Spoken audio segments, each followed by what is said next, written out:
Electromagnetic induction, ये दो words इसमें दिख रहे हैं हमको, इलेक्ट्रो और मैग्नेटिज्म, है ना। इलेक्ट्रो वर्ड क्यों यूज़ हुआ है यहाँ पर, इलेक्ट्रिसिटी का कॉन्सेप्ट लग रहा है। इलेक्ट्रिसिटी में हम क्या पढ़ते हैं, करंट पढ़ते हैं, तो इलेक्ट्रोमैग्नेटिक इंडक्शन में हम करंट को इंड्यूस कर रहे हैं। मैग्नेटिज्म एक मैग्नेटिक फ्लक्स हम यूज़ करते हैं जिसकी वजह से करंट या फिर ईएमएफ इंड्यूस होता है, ठीक है। तो मैग्नेटिक हमने क्यों यूज़ किया है वर्ड, फ्लक्स की वजह से, ठीक है। अभी हम समझेंगे अच्छे से कि क्या होता है इलेक्ट्रोमैग्नेटिक इंडक्शन। और इंडक्शन मतलब क्या होता है, इंडक्शन मतलब क्या होता है, इंड्यूस कर रहे हैं हम, मतलब हम डेवलप कर रहे हैं, ठीक है। तो हम करंट को इंड्यूस कर रहे हैं चेंजिंग मैग्नेटिक फ्लक्स की वजह से, तो वो इलेक्ट्रोमैग्नेटिक इंडक्शन है। पहले हम इसकी डेफिनेशन लिख लेते हैं, फिर हम दो एक्सपेरिमेंट पढ़ेंगे फैराडे के, Faraday's first experiment, second experiment, उसमें अच्छे से समझ में आएगा। अभी एक्सपेरिमेंट से समझ में आएगा, पहले डेफिनेशन लिख लो। हाँ, पहले इसका ना वो लिख लो definition. This is the phenomena in which a changing magnetic flux produces an induced EMF, और इसी इंड्यूस्ड EMF की वजह से अगर कोई क्लोज सर्किट है हमारे पास तो उसमें करंट फ्लो होता है, करंट या फिर EMF की बात हो रही। अब देखो फैराडेज एक्सपेरिमेंट फर्स्ट पढ़ रहे हैं हम, है ना। फैराडे का फर्स्ट एक्सपेरिमेंट पढ़ रहे हैं। इन्होंने क्या किया, एक ली करंट कैरिंग कॉइल, ठीक है। क्या होता है अभी बता रही हूँ, रुक जाओ, पहले एक्सपेरिमेंट समझ लो फिर सब क्लियर हो जाएगा। फैराडेज एक्सपेरिमेंट 1 में इन्होंने क्या किया, नॉर्मल कॉइल लिया ना, जिसको गैल्वेनोमीटर से कनेक्ट कर दिया। इसको हमने किसी बैटरी से कनेक्ट नहीं किया, इसमें अभी कोई करंट फ्लो नहीं हो रहा। इसको हमने गैल्वेनोमीटर से कनेक्ट किया ताकि हम मेजर कर सकें कि अगर इसमें कोई करंट इंड्यूस हो रहा है तो ये गैल्वेनोमीटर बता देगा, ठीक है। हमने एक मैग्नेट ले लिया, मैग्नेट में जो मैग्नेटिक फील्ड है वो नॉर्थ से साउथ जाएगी, तो नॉर्थ से यहाँ पर कुछ मैग्नेटिक फील्ड निकल रही होगी बाहर, ठीक है। तो फैराडे ने क्या किया, ये कॉइल है, इसमें कोई करंट नहीं है, कोई ईएमएफ नहीं है, मैग्नेट को ये इस तरफ लेकर आता है ना, यहाँ पर मैग्नेट को मूव करता है। तो उसने क्या देखा कि जैसे ही उसने मैग्नेट को मूव किया वैसे ही गैल्वेनोमीटर में डिफ्लेक्शन दिखा। गैल्वेनोमीटर 0 पे था तो यहाँ पर कुछ डिफ्लेक्ट कर गया, है ना। ये हमें क्या इंडिकेट करता है कि जैसे ही हमने इस मैग्नेट को आगे लेके आए वैसे ही इस कॉइल में कुछ करंट इंड्यूस हो गया, जो कि इस गैल्वेनोमीटर ने डिटेक्ट कर लिया। पर उसने क्या देखा कि जैसे ही वो कॉइल को आगे ले आया और वापस उसने मैग्नेट को रोक दिया, आगे लेकर आया फिर रोक दिया, तो वापस से गैल्वेनोमीटर 0 पे आ गया। तो इससे उसको क्या समझ में आया कि जब तक मैग्नेट मोशन में था ना, जब तक मैग्नेट अंदर आ रहा था, मतलब फ्लक्स क्या होता है, एक यूनिट एरिया में कितनी मैग्नेटिक फील्ड जा रही है, तो जब तक फ्लक्स चेंज हो रहा था तब तक गैल्वेनोमीटर ने रीडिंग दिखाई है, तब तक करंट फ्लो हो रहा है। जैसे ही फ्लक्स का चेंज बंद कर दिया वैसे ही इसमें करंट फ्लो होना बंद हो गया, ठीक है। तो इससे हमें क्या समझ में आया कि changing magnetic flux current induce कर सकता है या फिर ईएमएफ इंड्यूस कर सकता है। ये चीज़ समझ में आ गई, आई। तो मतलब relative motion of magnet and coil produces current या फिर ईएमएफ। हाँ, आया ना समझ में, मोशन में रहेगा तो डिफ्लेक्शन शो करेगा। हाँ, मतलब जब ये ऐसे ही रखा हुआ है तब 0 पे है गैल्वेनोमीटर, जैसे ही मैं इसको आगे लेकर आई गैल्वेनोमीटर डिफ्लेक्ट हो गया, और जैसे ही मैं आगे लेकर आई और रोक दिया तो वापस 0 पे आ गया। इसका मतलब जब तक मैग्नेट मोशन में है, हाँ, changing magnetic flux induces current, है ना। जब तक मैग्नेटिक फ्लक्स चेंज ही तो हो रहा है, ये कुछ एरिया है कॉइल का, इसमें मैं अंदर लेके आ रही हूँ, तो पहले इस एरिया से कम मैग्नेटिक फील्ड जा रही थी, जब मैं इस मैग्नेट को आगे आई तो इसी एरिया से ज़्यादा मैग्नेटिक फील्ड जा रही है, तो इस एरिया में मैग्नेटिक फ्लक्स चेंज हो गया, तो उस चेंजिंग मैग्नेटिक फ्लक्स ने इस कॉइल में करंट इंड्यूस कर दिया, ठीक है। तो बहुत अच्छा इंपॉर्टेंट प्रिंसिपल है ये कि हम बिना किसी बैटरी सर्किट किसी भी चीज़ के करंट इंड्यूस करवा पा रहे हैं, तो बड़ी बात है ये। फैराडे का बहुत अच्छा एक्सपेरिमेंट है, ठीक है। तो इसको हम लिख लेते हैं, इसका स्टेटमेंट कि when there is a relative motion, relative सबसे पहले तो हम लिख रहे हैं ऑब्जर्वेशन है, तो ऊपर लिख देना ऑब्जर्वेशन, हमने क्या देखा, between when there is a relative motion between magnet and coil a deflection is noted, a deflection is observed in galvanometer. ठीक है, इसको लिख लो तुम लोग. इसके एक दो पॉइंट्स और है. अभी हमने सिर्फ ऑब्जर्वेशन लिखा है. ऑब्जर्वेशन मतलब हमें क्या दिखा और इससे हम क्या कंक्लूड कर सकते हैं. अभी कंक्लूजन बाकी है इसका. फिर हम सेकंड एक्सपेरिमेंट पढ़ेंगे.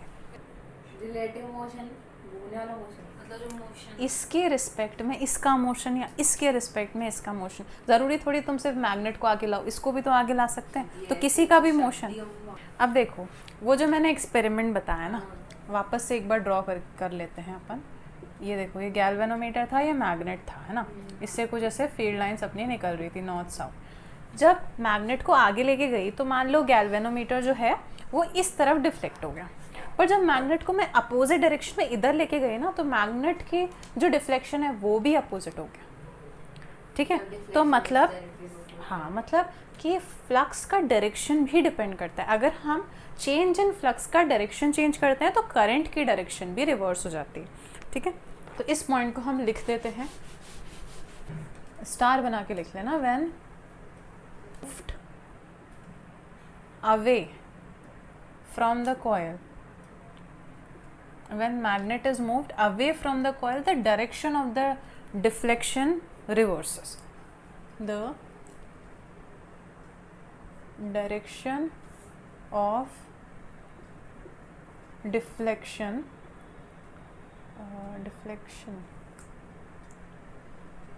reversed. This shows a change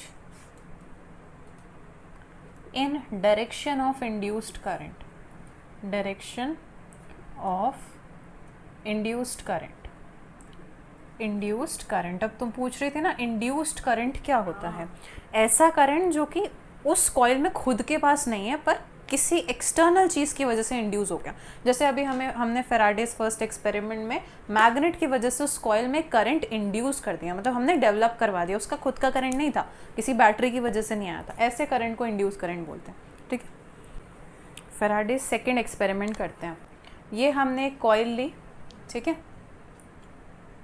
ये कॉइल ली हमने, इसको हमने गैल्वेनोमीटर से कनेक्ट कर दिया. ठीक है, ये दूसरी कॉइल ली. अब देखो, अब क्या किया हमने, यहाँ पर मैग्नेट की जगह एक और कॉइल ले ली. ठीक है, इसका कुछ पॉजिटिव टर्मिनल होगा, नेगेटिव, इससे कुछ करंट जा रहा होगा. अच्छा, अब इससे अगर करंट जा रहा है तो ये तो सोलेनॉइड है. सोलेनॉइड के अंदर तो यहाँ पर मैग्नेटिक फील्ड प्रोड्यूस होगी. ठीक है, अब ये जो इसमें करंट फ्लो हो रहा है, अरे देख लो अब बाद में बातें. अब इसमें जो करंट फ्लो हो रहा है इसकी वजह से कुछ मैग्नेटिक फील्ड इसमें प्रोड्यूस हुई होगी. ठीक है, ये मैग्नेट अब क्या कर रहे हैं, हम इस कॉइल को इसकी तरफ लेके आ रहे हैं. देख लो, है ना, इस कॉइल में कोई करंट नहीं जा रहा, इस कॉइल में करंट जा रहा है. वो करंट इसमें मैग्नेटिक फील्ड प्रोड्यूस कर रहा है. तो हम इस कॉइल को इसकी तरफ लेके जा रहे हैं. इस कॉइल में कुछ नहीं है, बस एक गैल्वेनोमीटर अटैच है. तो अब कॉइल में करंट कहाँ से आया? इस कॉइल में इसमें तो बैटरी लगा दी हमने, बैटरी लगा दी. करंट पास होगी तो और किससे करंट पास करूँगी. हाँ, तो ये बैटरी से कनेक्टेड है, इसमें करंट पास हो रहा है तो मैग्नेटिक फील्ड बन रही है. ठीक है, और ये जो है ये कहीं से कनेक्ट नहीं है, गैल्वेनोमीटर लगाया हमने ताकि हम करंट डिटेक्ट कर सकें. इस कॉइल को मैं इस तरफ लेके जा रही हूँ, है ना. तो अब तो मेरे पास मैग्नेट भी नहीं है, फिर भी गैल्वेनोमीटर डिफ्लेक्शन शो करता है. क्यों? क्योंकि ये मैग्नेटिक फील्ड इस कॉइल के एरिया में फ्लक्स इंट्रोड्यूस कर रहा है. चेंज इन फ्लक्स क्रिएट हो रहा है. उस चेंज इन फ्लक्स की वजह से इस कॉइल में करंट इंड्यूस हो जाता है. ठीक है, मतलब एक मैग्नेट और एक कॉइल भी एक मैग्नेट एक कॉइल में भी करंट इंड्यूस कर सकता है. एक करंट कैरिंग कॉइल दूसरी कॉइल में भी magnetic field, magnetic flux induce करके करंट इंड्यूस कर सकता है. बात समझ में आ गई? हाँ, मतलब कि करंट कैरिंग कॉइल एक दूसरी कॉइल में भी करंट को इंड्यूस कर सकती है फ्लक्स की वजह से. ठीक है, क्योंकि ये जो सोलेनॉइड है ये बार मैग्नेट की तरह ही बिहेव कर रहा है. ये जो करंट कैरिंग कॉइल है ये बार मैग्नेट की तरह ही बिहेव करता है. ठीक है, मैग्नेट के थ्रू बताया. हाँ, वो किसकी वजह से होता है? वो भी तो मैग्नेट की फील्ड की वजह से. Magnetic field. हाँ, और ये इसके फर्स्ट कॉइल के करंट की वजह से जो फ्लक्स बन रहा है उसकी वजह से, वो भी फ्लक्स की वजह से ही तो था. दोनों ही फ्लक्स की वजह से. ठीक है, बस ध्यान ये रखना है कि मैग्नेट एक करंट एक मैग्नेट एक कॉइल पर भी इंड्यूस कर सकता है करंट, और एक कॉइल दूसरी कॉइल पे भी कर सकती है, बस ठीक है। तो अब अपन लिख लेते हैं इसके पॉइंट। एक इंट्रोडक्शन चल रहा है अभी, है ना, एक्सपेरिमेंट में क्या देखा। जैसे अगर तुम साइंटिस्ट हो, तुमने एक्सपेरिमेंट करा, तो तुम दूसरे को बता रहे हो ना, अरे मैंने ये देखा, तो वो चल रहा है। दिखाया दीदी को फिजिक्स के सारे साइंटिस्ट When a- सोलनॉइड जैसे बाल होते हैं उनके करली करली। When a current carrying coil is brought near another coil,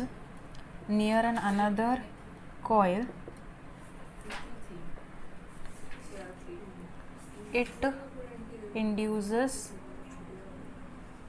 current in that coil। अरे लिख लो, बातें मत करो।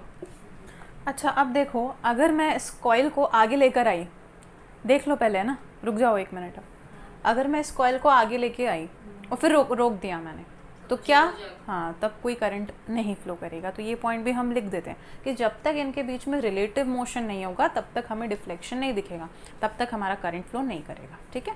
तो लिख लेते हैं, when there is no relative motion between two coils,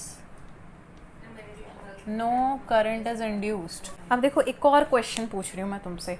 2 condition है, एक तो मैं इसको धीरे धीरे धीरे धीरे करके इसके पास लेके आई, और एक है ना एकदम फ्लाइंग जेट, यूं यूं है ना, एकदम फास्ट लेकर आई।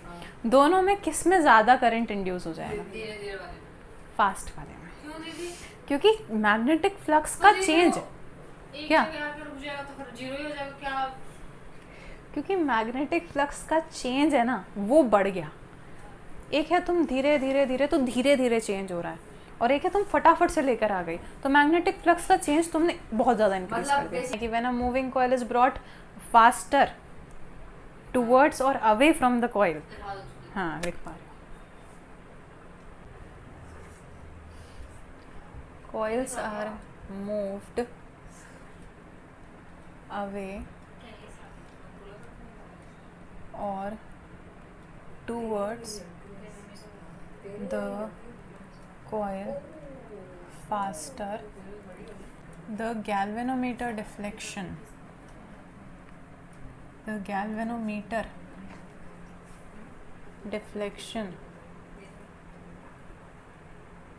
was found to be more।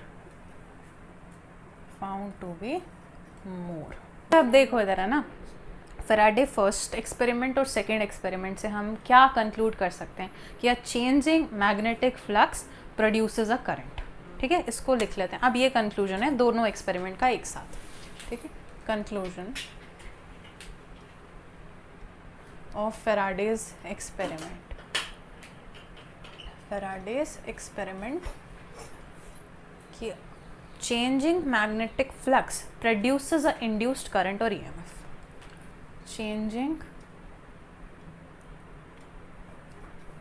और लिख देते हैं, a changing magnetic flux associated with a coil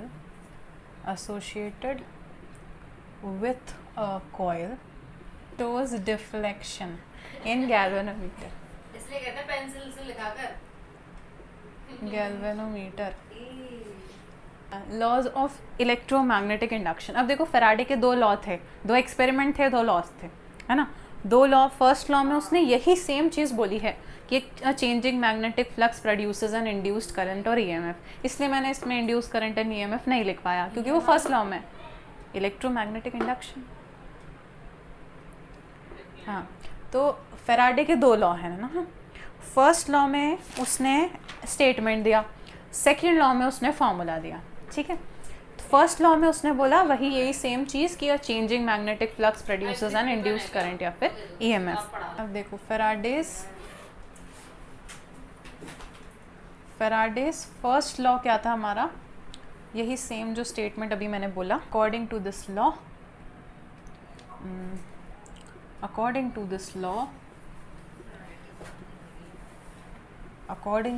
law a changing magnetic flux changing magnetic flux associated with a coil, associated with a coil or a circuit, and EMF is induced, known as induced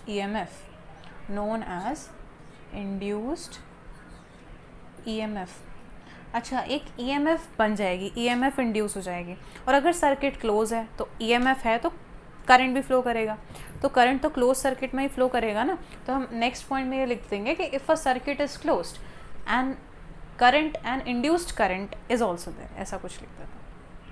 if circuit is close, if circuit is closed, current is induced, और current is induced, Faraday second law है ना। Faraday second law क्या state करता है कि EMF जो induce हुआ है ना वो मैग्नेटिक फ्लक्स के रेट के डायरेक्टली प्रोपोर्शनल है, ठीक है। तो according to this law,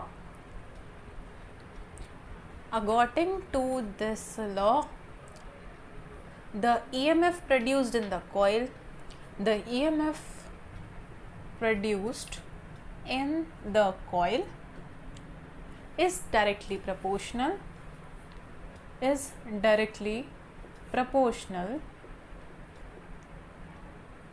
to the rate of change in magnetic flux। अब देखो इसका एक फॉर्मूला हम डिराइव करेंगे, अब रुक जाओ एक बार देख लो पहले, है ना। EMF को हम इस E से डिनोट करते हैं, ठीक है। अब देखो EMF को हम इस E से डिनोट करते हैं, क्या बोला, according to this law the EMF produced in the coil is directly proportional to the rate of change in the magnetic flux. Magnetic flux को हम फाई से लिखते हैं, छोटे से मैग्नेटिक फ्लक्स के चेंज की बात करें तो डी फाई लिखा, रेट का मतलब हमेशा होता है पर यूनिट टाइम, तो dt, तो EMF is directly proportional to D phi by dt, ठीक है। ये चीज़ हमको याद रखनी है फैराडे सेकंड लॉ। हाँ कांस्टेंट लगा सकते हैं हम, इस प्रोपोर्शनलिटी साइन को हटाओगे तो एक k कांस्टेंट आएगा और D phi by D T, जहाँ पर हम k को 1 मान लेते हैं, वेयर k इक्वल्स टू 1 कर दो तो d phi by D t आ गया। ये हमारा फॉर्मूला बन गया। अब तुम्हें याद होगा माइनस भी लगाते हैं, माइनस लेंस लॉ में आएगा, अभी इसके बाद पढ़ेंगे अपन, ठीक है।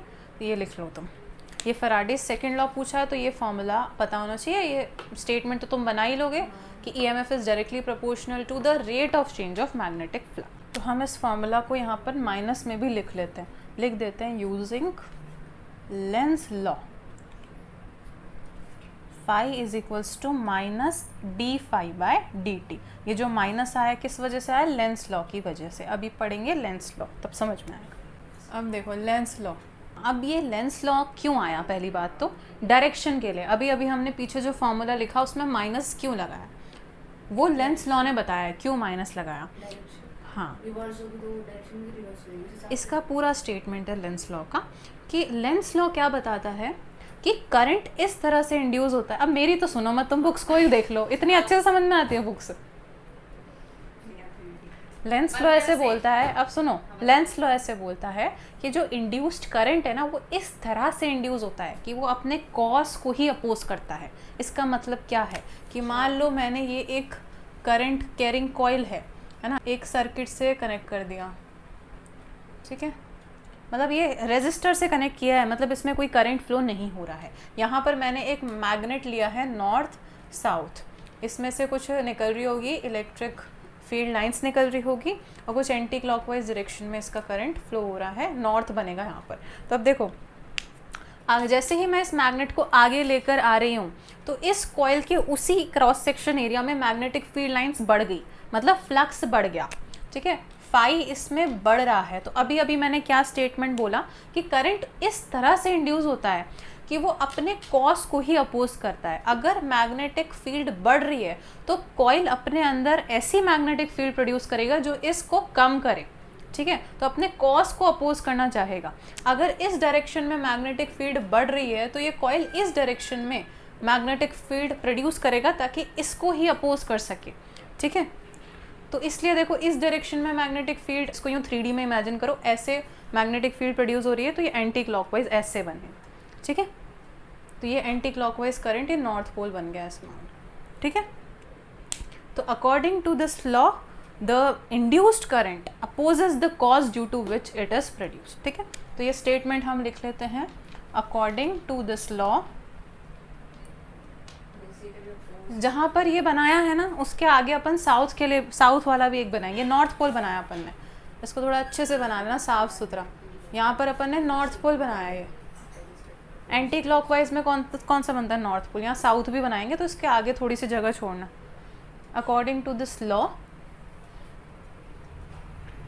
Book direction of induced current, दीदी डायग्राम में बनाते हैं, हाँ बिल्कुल बनाना है, इज सच दैट बायो से कम नहीं लगता यार ये such that it अरे यार बायो में नहीं है डायग्राम, सबका रिव्यू देखेंगे ना, सब मिलते हैं the cause due to which it is produced। रुको दीदी अपन लिख लेंगे, एक मिनट रुक जाओ बस, बन गया, फिर मैं साइड में बैठ जाऊंगी।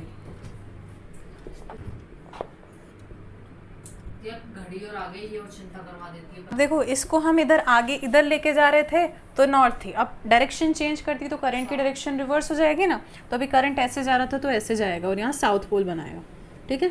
लो अब लिख लो। तो लेंस लॉ जो है वो law of conservation of energy को फॉलो करता है, क्योंकि देखो इस डायरेक्शन में मैग्नेटिक फील्ड बढ़ रही है तो उस डायरेक्शन में कम करने के लिए भी है, मतलब law of conservation of energy को फॉलो कर रहा है। तो लेंस लॉ